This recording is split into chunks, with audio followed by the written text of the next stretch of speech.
It's been nearly 3 weeks since Edward Snowden arrived here at Moscow's Sheremetyevo airport, and now journalists have gathered here again with the hopes of seeing him for the first time. We received news that he sent out a letter to human rights activists asking them for a meeting here at 5 p.m. Moscow time. So people are gathered here in the arrivals hall, hoping to have some sort of briefing after that meeting, or that he will make an appearance himself. For the Wall Street Journal, this is Paul Sony in Moscow. Don't call it a public appearance, but as you just heard from Paul Sony, it's really perhaps Edward Snowden's first public activity since arriving at the Moscow airport, and that's going to create quite a zoo there. Mr. Snowden is going to meet with lawyers and representatives of human rights groups in the next few minutes, I believe. The Journal's Greg White is in Moscow and has the latest on the man who blew the whistle on U.S. government snooping. Greg, good morning. Good morning. Okay, let me see if my time zone math is right, but these meetings, 5 p.m. Moscow time, would actually be 9 a.m. Eastern time? That's right. That's about 20 minutes from now. Okay, so starting soon. What is the goal of these meetings? It's not entirely clear. According to the email that Snowden sent out to the invitees yesterday evening, he wanted to make a statement, explain his plight, and have a discussion with them. So it's not entirely clear what result he expects from this. It looks like he's sort of stuck here.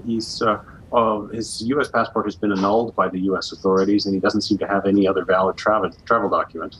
And U.S. pressure on potential countries who might give him asylum have made it very difficult for him to leave. As a result, he's stuck in the sort of limbo of the transit zone at the moment. Okay, so I suppose we're going to expect, at least those journalists in the airport are going to hope that we're going to get some update, that some of the folks he's meeting with will come out and give a press conference of some kind? Oh, indeed, yes. Well, I suppose the dream of the hundreds of journalists thronging there are actually to get to see Mr. Snowden himself, but we don't know whether he'll be able to do that. But certainly the people who are scheduled to meet with him will come out and try to, I guess, explain his position. He could apply for asylum in Russia, although he withdrew his application that he sent to the Russians after President Putin made clear that he'd have to give up his whistleblowing and exposures of secret information in order to get asylum in Russia. So, we should note that video you saw a second ago of the zoo at the Moscow airport. That's from our Paul Sony. Speaking of asylum, Greg, catch us up on what the status is as far as what countries have agreed to take him in and how he'd actually, if he has any hope of getting to any of those countries. Well, he's filed asylum claims or requests to about 24 countries. The majority of them seem to have said no, or said that they were not couldn't be processed unless he was in the country. The only 3 that seem to be live options at the moment are Venezuela, Nicaragua, and Ecuador. Potentially Bolivia is a 4th. These are all firebrand anti-Western region or anti-U.S.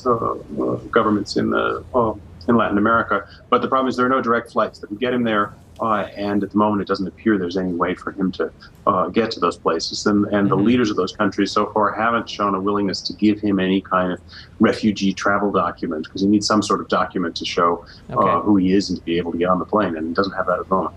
Okay. Well, so he's stuck in limbo there for the moment. Thanks so much, Greg White from Moscow, for joining us. Glad to be here.